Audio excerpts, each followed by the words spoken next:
أعزائي المستمعين، فيلم النهارده هو الجزء الثاني من ميكانيكي، بس هو متخصص في انه ينفذ جرائم بيخليها تبان كانها حادثه حصلت مش جريمه، والجزء الاول موجود في الوصف لو ما كنتش شفته، فاسمع وركز ويلا نبدا الفيلم. وبيبدأ الفيلم بتكملة أحداث الجزء الأول، وفي مدينة ريو دي جانيرو في البرازيل، وفي مينا على البحر بيكون أرسل قاعد في اليخت ده، وبيكون هو المكان اللي هو عايش فيه، وبيحط أسطوانة على جهاز الموسيقى وبيعمل فنجان قهوة على الصبح وبيقعد يقرا في الجورنان، وبعدها بيطلع من اليخت وبيفعل قنبلة فيه، وبياخد الموتوسيكل بتاعه وبيطلع بيه لحد لما بيوصل لكافيه فوق جبل شوجر لوف اللي هو من أشهر الجبال في المدينة يعني، واسمه إيه ده بيقول له اتفضل يا أستاذ سانتوس، إحنا حجزنا لك الترابيزة اللي بتقعد عليها على طول، بس بيكون بيتكلموا بالبرتغالي، وده لأن اللغة اللي بيتكلموا بقى في البرازيل هي اللغة البرتغالية، وأرثر بيكون غير اسمه لاسم سانتوس لأنه بيكون عايش بهوية جديدة كأنه مواطن برازيلي، وبيتكلم كمان بنفس اللغة بتاعتهم، والموظفة دي بتيجي بتنزل له مشروب على الترابيزة واسمها دي بتيجي تقعد قصاده، وبتقول له أنت بقالك 5 شهور هنا ومش سهل إن أي حد يلاقيك، فبيقول لها بالبرتغالي انا ما بتكلمش انجليزي، فبتقول له ده انت كمان الاكسنت بتاعتك حلوه قوي، بص الرئيس اللي انا شغال عنده عايزك تخلص على 3 رجاله وتخلي كل واحد فيهم يموت كانه مات في حادثه، وبتوريه فيديو ليه على التليفون اللي معاها لما كان هرب من الانفجار اللي حصل في البنزينه، وبتقول له بلاش ترفض وتقول لا بدل ما الرجاله دول يدفنوك هنا، وبيكون في رجاله مستعدين ليه في المكان، وهي بتقول له قلت ايه يا استاذ سانتوس ولا اقول لك يا ارثر بيشو، فبيقول لها بعد اذنك بس هعمل مكالمه، وبيطلع التليفون بيصورها وبيزنق الترابيزه عليها، وبيقول لها قولي للرئيس بتاعك ده ما يلعبش مع حد المفروض انه مات اصلا، وبيلبس لها الترابيزه في دماغها، واسمه ايه ده بيجي يدخل عليه فبيصده بالترابيزه، والتاني ده بيمسكه بيجيب وشه على الشوايه بيشوهوله، وده بيمسكه بيخبطه وبيجيب وشه على معرفش ايه، وبيمسك السكينه دي وبيركبها له في ظهره، وده بيكون داخل عليه بساعه كهرباء فبيمسكه من دراعه وبيخليه يكهرب زميله، وبيحطه على الكحول اللي اتدلق على الترابيزه ده بيولع فيه والنار بتمسك فيهم، وباقي الرجاله بيكونوا طالعين على السلم، فارثر بيجري وبيروح بينط من فوق، فالبنت بتطلع هي والرجاله عشان يجروا وراه ويجيبوه، وبيركبوا التلفريك، والتلفريك بيتحرك وبيكون ارثر واقف فوقه، فالبنت اول لما بتحس بيه بتطلع السلاح وبتضرب نار في السقف بتخرمه، وبتقوم كسره الباب وبتطلع فوق لارثر، فارثر بيقوم نطط على الطياره الشراع دي وبيقدر انه يهرب منهم، وبالليل بيروح عند اليخت بتاعه بيشوف ان في رجاله عليه بيفتشوه، وعشان هو مفعل قنبله فيه بقى بيعمل ايه، بيدوس على الزرار وبيفجره، وبيروح على المنطقه اللي فيها الحاويات دي وبيدخل حاويه منهم بتكون تبعه، وبيفتح مكان في الارض بيطلع منه شنطه وبيفتح اللابتوب بيوصله بالتليفون وبيحاول انه يدور على بيانات البنت دي، وبيطلع الهويه بتاعته البرازيليه وبيولع فيها وخلاص كده. وبعدها بقى بيكون سافر بره البرازيل خالص وراح لجزيره كولايب الموجوده في جنوب تايلاند، واللي هي على فكره جزيره صغيره قوي تقدر تلفها مشي في اقل من ساعه، وارثر بيوصل بمركب للجزيره، ولما بينزل على الشط بيقابل الوليه دي وبيقول لها ازيك يا مي، قالت له اشتا يا ارثر، قال لها هو في حد موجود هنا غيرك، قالت له لا ما عادش زحمه اصل الموسم خلص، وبتاخده على البيت بتاعه اللي بيكون بعيد عن باقي البيوت وفي حته فاضيه لوحده، وارثر اول لما بيدخل بيقول كويس ده هو زي ما هو ما فيش حاجه فيه اتغيرت، وبيفتح المكان اللي في الارض ده وبيطلع منه شنطه وبيكون فيها عده تخصه، وبالليل بيكون قاعد بيدور على بيانات اسمها اللي قابلها في البرازيل وبيلاقي صوره للرئيس بتاعها، والصبح ارثر بيشوف البنت دي لسه واصله على الجزيره وبتسال حد من اللي واقفين على مكان معين، وبتدخل لميل الاستقبال وبتقول لها ما لاقيش عندك اسعافات اوليه، فقالت لها عندي، وبتدي لها علبه، وبتلاحظ ان في كدمات واضحه على دراعتها، فبتقول لها ممكن اتصل بمركب الدعم عشان يجوا يساعدوكي، فقالت لها لا مش مستاهله اللي انت جبتهم دول يقضوا، وبتطلع بره، وبالليل مي بتسمع صوت خناقه على اليخت اللي في الميه ده، فبتطلع تجري على بيت ارثر وبتقول له الحق يا ارثر في خناقه في اليخت اللي هناك ده، فارثر بيبص بالمنظار وبيقول لها دي شكلها كده مشاكل عائليه ملناش فيه، قالت له دي شكلها كده البنت اللي دخلت لي النهارده وطلبت اسعافات اوليه كان في كدمات على دراعتها، ساعدها يا ارثر معلش لا اما هروح انا، فقال لها ماشي، وبياخد مركب وبيتجه ناحيه اليخت، ولما بيطلع عليه بيكون اسمه ايه ده ماسك البنت بيضربها، فارثر بيقول له ما يصحش اللي انت بتعمله ده شبح، فبيقول له تزفك يالا، وبيطلع سلاح فارثر بيمسكه منه وبيزقه، فبيقع على حاجه معدن ودماغه بتتفلق نصين وبيروح فيها، والبنت لما بتشوف المنظر بيغمى عليها، ومي بتكون وصلت بمركب فارثر بيقول لها خديها وارجعي بيها على ما اشوف حل في اليخت ده، وبينزل يفتش فيه فبيلاقي باسبور امريكي للبنت اللي انقذها، وموبايل فيه صوره اتاخدت ليه على غفله، فبيتحرك بعيد شويه باليخت وبيدلق بنزين في كل حته فيه وبيركب المركب اللي هو جاي بيه، واول لما بيبعد عن اليخت بيطلع فلير وبيضربه بيه بيفجره، ولما بيرجع للشط بيقول لمي البنت فين، قالت له نايمه في اوضتك، فارثر بيدخل لها وبيقول لها جينا سورن مواطنه امريكيه مش الباسبور ده بتاعك، قالت له اه. قال لها انت معاك صوره ليا على التليفون بتاعك، وكان في برضه بنت معاها فيديو وشغاله عند راجل اسمه كرين، انت جاي عن طريقه؟ فقالت له انا ما اعرفش انت بتتكلم عن ايه. فقال لها يبقى مين يعني اللي بعتك على هنا؟ وبيرفع عليها السلاح وبيقول لها اتكلمي يا بنت، مين يبقى كرين ده وانت جاي هنا عشان ايه؟ فبتيجي تمسك من ايده السلاح، فارثر بيثبتها، فبتقول له طيب خلاص هتكلم، هو انا في الاساس مش شغال عند كرين، بس هو فعلا اللي بعتني. فقال لها هو فين؟ قالت له ما اعرفش، بس هو ماسك حاجه عليا وانا ما كانش قدامي خيار غير ان اوافق واجيلك على هنا. فقال لها طب في اي حد من رجالته في المكان؟ قالت له هو ما قالش وانا ما سالتوش. قال لها طب والواد اللي كان بيضربك ده؟ قالت له كان جزء من الخطه، واللي كانت المفروض ان انا بكون بهرب منه واجي على الجزيره دي واكون انا الضحيه. قال لها وتيجي على اساس انك تتحامي فيا وتعيش عليا الدور. قالت له بالظبط.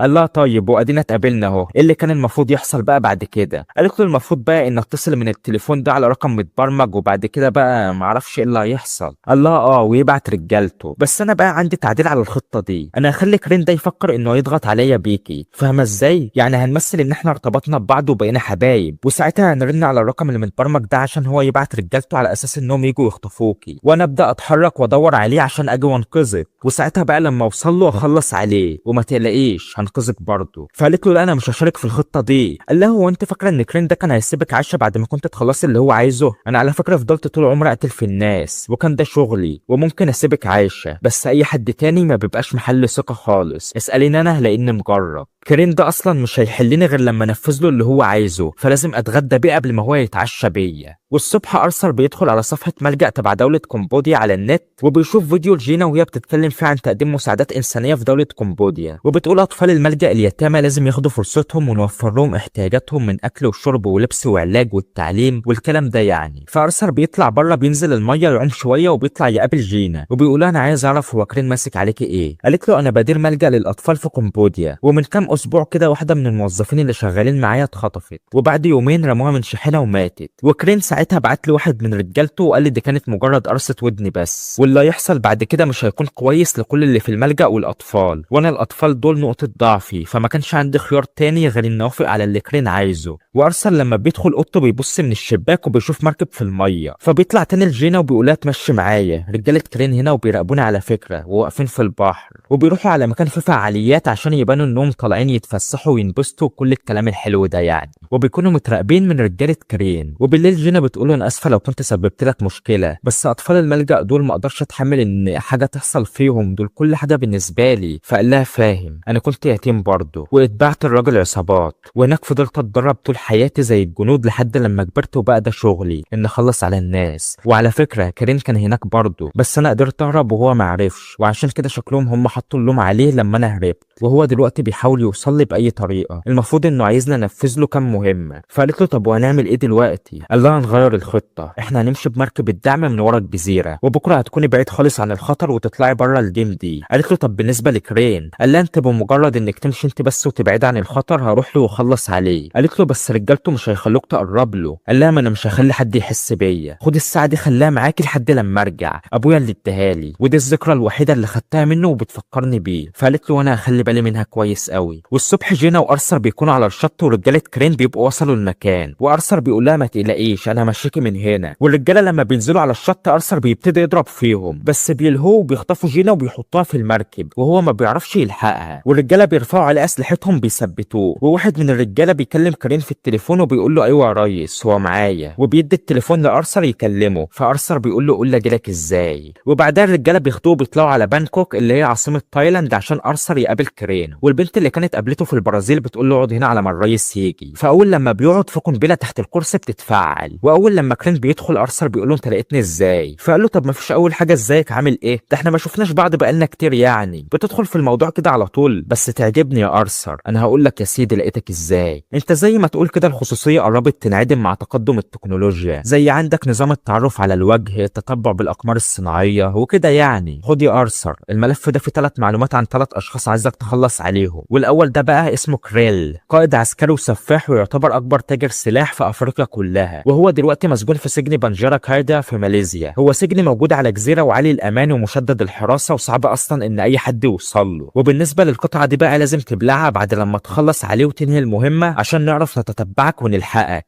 فقال له طب جينا فين؟ قال له تخلص على الثلاثه دول الاول يا ارثر وهتاخدها تاني. فقال له انا هعرف ازاي انك هتسيبها عايشه؟ قال له خلص اول مهمه وانا هخليك تكلمها فيديو، وبعد اخر مهمه لما تخلص خالص هتستلم معلومات من خلالها تعرف هي فين. فقال له انت كلامك ده ثقه؟ فقال له لا، بس انا ما اقدرش اخلف بوعدي معاك يا ارثر، عشان انا عارف ان لو ضحكت عليك هتحطني في دماغك. فرصة سعيدة بقى. والطيارة الهليكوبتر دي بتكون نزلت على سفينة في البحر، وجينا بتنزل من الطيارة مع واحد من رجالة كرين على السفينة، وبتكون السفينة في مكان في البحر مش أي حد يعرف يوصل له. وبعدها بيكون أرثر وصل لمدينة بينانج في ماليزيا وبيبدأ يخطط هيعمل إيه، وبيلاحظ إن الموضوع صعب أوي لأن السجن موجود في جزيرة مقطوعة في المية وعالي عن مستوى سطح البحر أوي كمان، ومية البحر هناك مليانة بأسماك القرش، يعني شبه مستحيل إن أي حد يوصل له، وشبه مستحيل برضه إن أي حد يهرب منه. فأرثر بيفتح ملف الأخطر المجرمين المطلوبين في ماليزيا وبيشوف مجرم منهم متهم باكتر من قضيه تعدي، وفي شبه يعني منه شويه، واللي مميزه ان في وشم على وشه. فارثر بيقرر انه هيتنكر عشان يبقى شبه المجرم ده، وبيطلع بره وبيروح لمحل وشوم وبيشتري عده عشان يرسم بقى الوشم، وبيروح بيشتري كريم يمنع اسماك القرش انها تقرب منه، وبيروح كمان بيقابل واحد بيديله متفجرات صغيره، وبعدها بيرجع للفندق وبيبدا بقى يظبط في الحاجه اللي هياخدها معاه، وبيخبي المتفجرات في البانه وبيقفلها تاني، وجهاز التعقب بيخبيه في سجاره وبيحطها وسط العلبه تاني، وبيفضل كريم اللي بيمنع اسماك القرش في علبه معينه، وبيجمع معلومات عن الجزيره والسجن اللي فيها، وبيبدا بقى انه يرسم الوشم على وشه عشان يبقى شبه المجرم، وبيزور هويه ليه باسم المجرم الحقيقي عشان يشيلها معاه. وتاني يوم بينزل الشارع وبيمشي يعرض زي البلطجيه، وبيكون في ايده سجاره حشيش وازازه، واول لما الظباط بيشوفوه بيقولوا له عندك يالا، فبيقوم رامي سجاره الحشيش في وش الظابط وبيشتمه، فبيمسكوه بيطلعوا الهويه بتاعته وبيلاقوا ان هو المجرم المطلوب، فبيتعكش وبيترحل على السجن. بس هو داخل بيفتشوه بيكون معاه الحاجه اللي هو خدها اللي هي الكريم والسجاير واللبان، وبيعدوا عادي بالحاجه دي. وارثر وهو قاعد في الساحه وقت ما بيكون الكل بره بيسال العظمه الكبيره ده وبيقول له هو الواد ده مين؟ قال له ده كلير اخطر مجرم هنا، والمجرمين بيقولوا انه بياكل قلوب الناس اللي بيخلص عليهم، وفي ناس كتير هنا مخصمين معاه وبيتربصوا له عشان يخلصوا عليه زي الواد اللي هناك ده كده، وعشان كده تلاقيه ماشي دايما برجاله معاه بيأمنوه. فارثر بيقوم بيبص على باقي العيال وبيشوف واحد بيدي سكينه لعيل تاني، ولما بيجي ميعاد الغدا وبيقفوا في طابور ارثر بيزق الواد اللي قدامه وبياخد السكينه من الولد اللي كان شافه وهو مش واخد باله. وبعدها لما بيكونوا في الساحه تاني مشطوب الاسم اللي متربص لكلير بيطلع سكينه وبيجري عليه عشان يغفله ويخلص عليه، فارثر بيقوم حدفه بالسكينه اللي معاه وبتركب في صدره، ورجاله كلير بيمسكوا ارثر ومشطوب الاسم بيكون مات. فكلير بيقول لرجالته الا، وبيروح لارثر وبيقول له انت عجبتني لازم تشرفني النهارده على العشاء. فقال له ماشي بس انا مش حابب يكون في حد معانا. قال له خلصانه مش هنعزمهم معانا يا عم، ولا بلاش طريقه الكلام ده عشان الموضوع ما يبقاش بيض، بس هو بيتكلم كده يعني. وبعدها ارثر بيقابله على اخر النهار كده وبيدخلوا العشه بتاعته ولا المكان اللي هو قاعد فيه، وهو بيكون بيحضر الاكل، وبيقولوا انت تعرف مشطوب الاسم اللي انت خلصت عليه ده كان عايز يقتلني ليه؟ عشان انا قتلت اخوه. صحيح هو انت عرفت ازاي انه عايز يخلص عليا؟ قال له العصفوره قالت لي. فقال له هو انت تعرفني؟ قال له كلير انت اللي بتدير المكان ده. قال له بالظبط، ولما اخرج من هنا هدير افريقيا كلها. فقال له مش هتلحق عشان انا جاي هنا في شغل ممكن يضايقك. قال له شغل ايه؟ فقال له انت، وبيزنق حته الخشبه دي على رقبته وبيضغط عليه بيها وبيحط قماشه في بقه، وهو بيفضل يفلفص تحت ايده لحد لما بيقطع النفس خالص. وارثر بيعمل خلطه في الشوربه بتاعته وبيحط فيها مخدرات باين وبيشربه من الشوربه دي عشان يبان يعني انه اتسمم ومات من الاكل، والرجاله بيحسوا بصوت وحركه جوه فبيدخلوا، بس بيكون ارثر قعده كانه معرفش بيتنيل يعمل ايه يعني، وبيقول لهم الراجل مش فاضي دلوقتي اطلعوا بره. وبيروح يلزق لبانه من اللي معاه في السور وبيحط فيها متفجرات وبيولعها، وبيبلع جهاز التعقب اللي في السيجاره وبيقلع هدومه وبيدهن على جسمه الكريم اللي هيمنع اسماك القرش، والمتفجرات بتكون انفجرت وبتكسر جزء من السور. فارثر بيمسك عرق الخشب ده وبيخبط بقى على الفتحه بيوسعها وبيعدي منها، وبيكونوا الظباط جايين وراه، فارثر بيجري وبينط من فوق الجزيره في الميه وبيفضل يعوم لحد لما بيبعد عن السجن. والسفينه اللي في الميه دي بتكون تبع رجاله كرين، وبيتعقبوا ارثر من جهاز التعقب اللي هو بلعه وبينزلوا الشبكه عشان يجيبوه، بس ارثر بيفاجئهم ان هو طلع على السفينه بدون ما حد ينقذه. فاسمه بيديله تابلت عشان يكلم كرين، وكرين بيقول له ايه الحلاوه دي يا ارثر؟ فقال له يا ريت تكون مبسوط اديني جينا بقى. فبيديها له يكلمها وهو بيقول لها عامله ايه؟ قالت له كويسه. كرين بيقول ان عرفك ان انت قدامك 36 ساعه عشان تنفذ المهمه الثانيه والا هيخلص عليا. فكرين قال له سمعت يا ارثر زي ما قالت لك كده، يلا خليك سريع بقى، الهدف الثاني اهو اسمه ادريان كوك، وبعدها في مدينة سيدني في استراليا ارثر بيبتدي يجمع معلومات عن الهدف التاني اللي هو اسمه ادريان كوك، واللي هو المفروض انه ملياردير من تجارة الحديد، بس هو في الاصل بنى ثروته دي من تجارة البشر عن طريق انه كان بيستأجر بنات قاصرات للناس اللي بتدفع، ومش هوضح عن كده يعني. وبيكون ليه شقة في برج موجود في مدينة سيدني الدور ال 58، وبيكون هو ده المكان اللي هو قاعد فيه دلوقتي. والبرج اللي هو قاعد فيه ده بيكون على القمة بتاعته مسبح معلق ادريان بيبقى ينزل يعوم فيه، فارثر بيعمل نفسه انه راجل مقامه كبير وليه نفوذ عشان يدخل البرج ويعمل فيها كأنه جاي يشوف شقة يشتريها. والولية دي بتكون بتفرجوا على الشقة، فارثر بيرن على التليفون بتاعها عشان يشغلها، فبتسيب مفاتيح الشقة على الترابيزة وبتروح في جنب عشان ترد على التليفون. فارثر بيستغل الفرصة دي وبيصور المفتاح بتليفونه عشان يعمل منه نسخة. ولما بيرجع الفندق بيبدأ انه يخلط مادة معينة وبيصبها في قالب صغير هيشكل منه شكل البنطة اللي بتركب في الدريل، وبيسيب المادة دي تنشف لحد لما بتبقى زي السيليكون، وبعدها بيحقن بنطة من اللي شكلها دي بمادة كيميائية الهدف منها انها تاكل وتضعف مقاومة الازاز المقوى بتاع المسبح المعلق، فبالتالي ما يقدرش انه يتحمل ضغط المية وينفجر. وارثر بيختبره هيعمل اثر ويدي نتيجة في كام ثانية بالظبط. وتاني يوم بيبدأ في تنفيذ المهمة، وبيكون داخل البرج على اساس انه عامل صيانة، وبيفتح باب الشقة اللي اسمها كانت بتوريها له امبارح وصور منها المفتاح، وبيفتح الشقة بقى بالنسخة اللي عاملها من المفتاح. ولما بيدخل بيطلع عدة جايبها معاه وبيثبت المسكات دي في الازاز، وبيبدأ انه يقصه عشان يفتح فتحة يخرج منها، وبيفتح فعلا الفتحة بدون ما يوقع الازاز لانه بيكون رابط المسكات اللي ثبتها في الازاز بحبال. وبعدها بيربط نفسه بمعدات امان، وبيبدأ انه يتسلق المبنى بادوات معينة لحد لما بيوصل لقاع المسبح المعلق، وبيمسك في القاع بمسكات وبيتحرك لحد لما بيوصل لنصه، وبيقوم مطلع الدريل اللي معاه وبيبدأ يخرم في المسبح من تحت، وبيعمل فتحة وبيركب فيها البنطة اللي زي السيليكون اللي كان عملها بمادة معينة وصبها في القالب. وفي الوقت ده ادريان بيكون نزل المسبح يعوم، وارثر بيقوم حقن البنطة بالمادة الكيميائية، وادريان وهو بيعوم بيشوف ارثر، بس في الوقت ده بيبدأ الازاز يتشرخ وارثر بيحل نفسه وبيبدأ انه ينزل وبيدخل الشقة تاني وبيلم العدة بتاعته، والازاز ما بيقدرش فعلا انه يتحمل ضغط المية وبينفجر، والمية بتبدأ تنزل منه وبتعمل دوامة، وادريان بيكون نزل فيها وخلاص كده مع السلامة. وارثر لما بيلم عدته بينزل عادي زي ما طلع زي ما نزل كأنه عامل صيانة ولا حد خد باله. وكرين اول لما بيسمع وبيشوف الخبر بيقول للي قاعد معاه ده خليه يكلم البيت، فبيروح يحط كاميرا قدام جينا عشان تكلم ارثر، بس هي بتوجه الكاميرا على الرقم التسلسلي بتاع السفينه. ولما بتكلم ارثر بتقول له بص كده على الساعه بتاعتك اللي انت سبتها معايا وقفت وما عادتش بتتحرك،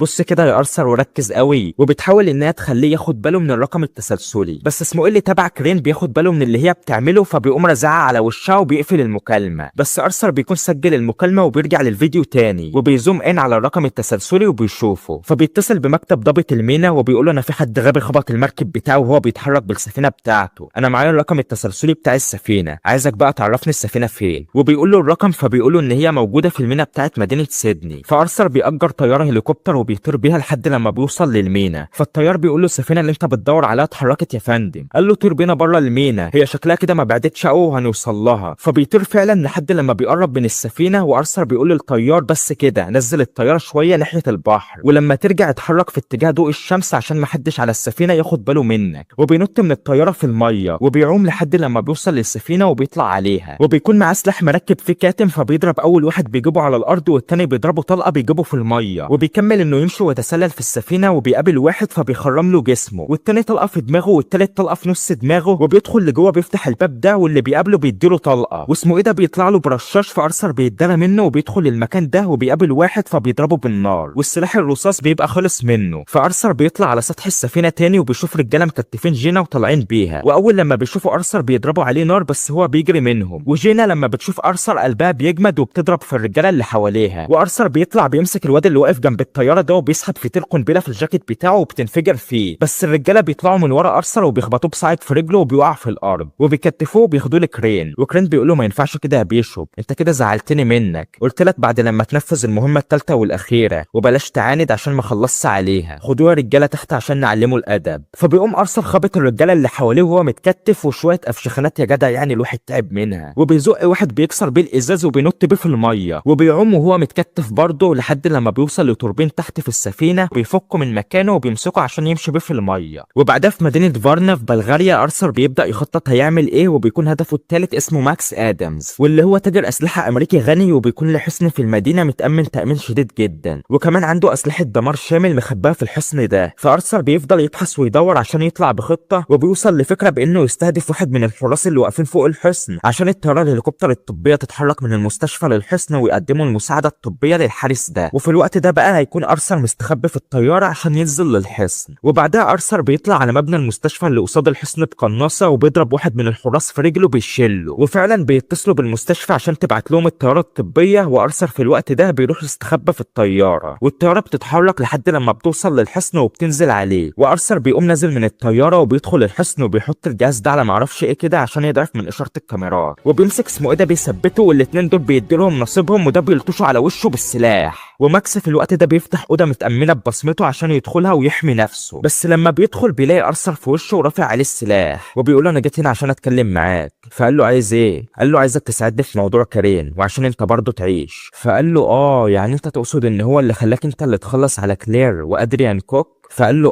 وخد بالك برضه انا عارف عنك كل حاجه، وعايزك تساعدني عشان كرين ما طلعش جدع معايا وحابس بنتي تبعي عنده بحجه ان لما اخلص اللي انا جاي فيه ده استلمها تاني، بس هو الصراحه مش محل ثقه خالص، فعايزك تساعدني عشان انت كمان تعيش. فقال له خلصانه. وبيطلعوا هما الاتنين من الاوضه المتامنه، وارثر بيقول له احنا الاتنين عايزين نخلص من كرين بس رجالته كتير، فاحنا هنحتاج نستخدم حاجه تخلي رجاله كرين يجوا على هنا ونستهدفهم. فقال له طب هتعمل ايه؟ قال له هنستخدم مخزن الغواصات الحربيه بتاعك، احنا هنزيف موتك ونخليهم يجوا على هنا على اساس انهم يدوروا على جثتك في مخزن الغواصات، وساعتها لما يوصلوا بقى انا هقوم بيهم. فقال له عجبتني دماغك. وماكس بيدخل لمخزن الغواصات بتاعه كأنه بيتأكد ان الشغل ماشي وكله تمام، وبيقف على الجسر ده وبيكون ارثر حاطط له قنبله تحته فبتنفجر وماكس بيقع في الميه، بس ارثر بيلحقه على طول وبيحط له ماسك. وكرين في الوقت ده بيسمع الخبر انه مات، وماكس وارثر بيطلعوا من الميه على الشط في جزيره، وارثر بيتصل بكرين وبيقول له تقابلني بكره الصبح عشان تسلمني البنت. فقال له مش قبل ما اشوف جثه ماكس ادمز الاول.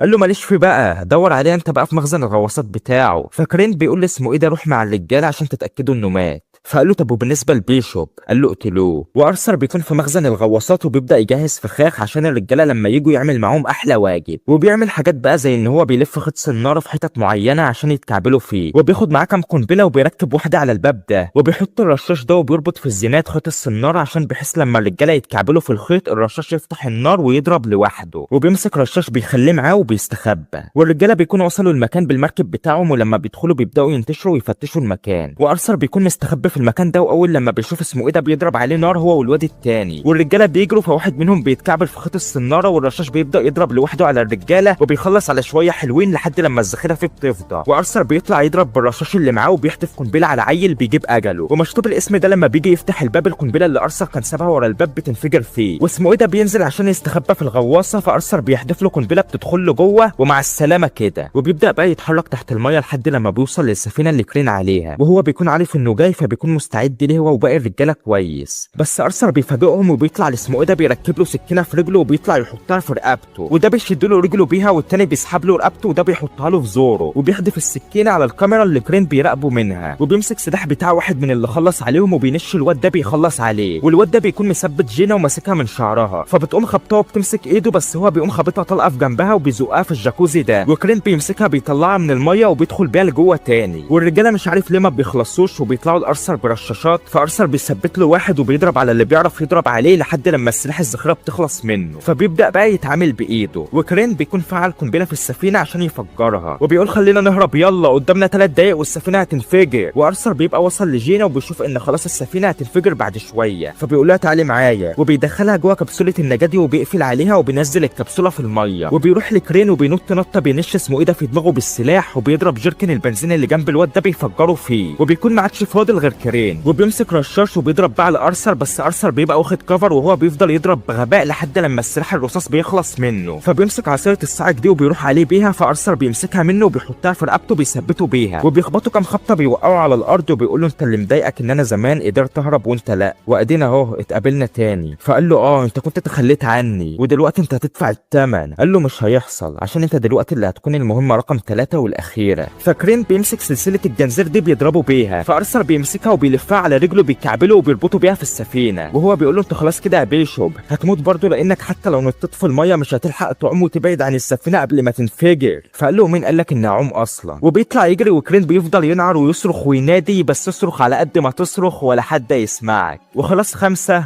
4 3 2 1 والسفينه بتنفجر. وفي الوقت ده الكبسولة اللي فيها جينا بتكون طلعت على سطح المية، وجينا بتشوف السفينة اللي بتكون انفجرت، وبيكون في مركب جاية ميتة فبتشاور لهم عشان يجوا ينقذوها، وبينقذوها وبيطلعوا بيها على المينا. وماكس بيكون موجود برضه وبيكون فاكر ان ارثر خلاص كده مات. وبعدها بتكون جينا في دولة كمبوديا في الملجأ اللي هي بتديره، وبتكون زعلانة على أرثر، بس فجأة كده بتبص وبتلاقيه قدامها وبيكون سليم ولا أي حاجة حصلت له. وماكس بيكون قاعد بيشوف الفيديوهات اللي صورتها كاميرات المراقبة لحطام السفينة بعد لما خرجوها من المية، والقطعة اللي بيكونوا خرجوها دي هي عبارة عن أوضة فولاذية بتخلي اللي يدخل فيها يتنفس بشكل طبيعي طول ما هو تحت المية، واللي هي أصلا في الأساس أوضة بيكون محطوط فيها المرسى بتاع السفينة. ولما ماكس بيشوف الفيديوهات بتاعة الحطام بيلاقي إن أرثر طلع من الأوضة دي، وبيعرف إن هو كان مستخبي فيها فعلا، وبيقول ده انت واد مش سهل خالص. وعشان محدش يوصل للفيديوهات ومحدش يعرف انه عايش بيدوس ديليت، وبيخلص الفيلم على كده. وخد بالك يا عزيزي المستمع، الجزء التاني ده تحس فيه حبكه وتعقيد كبير وعايز تفسير لمعظم المشاهد، وان المشاهد يكون مفتح دماغه وهو بيتفرج عشان يعرف يفهم الفيلم صح. وغير كده الفيلم اتصور في كذا دوله، عندك تايلاند، البرازيل، استراليا، ماليزيا، بلغاريا، في دول منهم اتصور فيها فعلا بشكل حقيقي ومنهم اللي اتعمل بالمؤثرات. وبصراحه الموضوع كان متعب في تفسير المشاهد دي، فياريت لو تقدر يعني عزيزي المستمع ولايك اشتراك وتفعل الجرس وبس. واشوفك في ملخص الفيلم الجاي، وسلامات.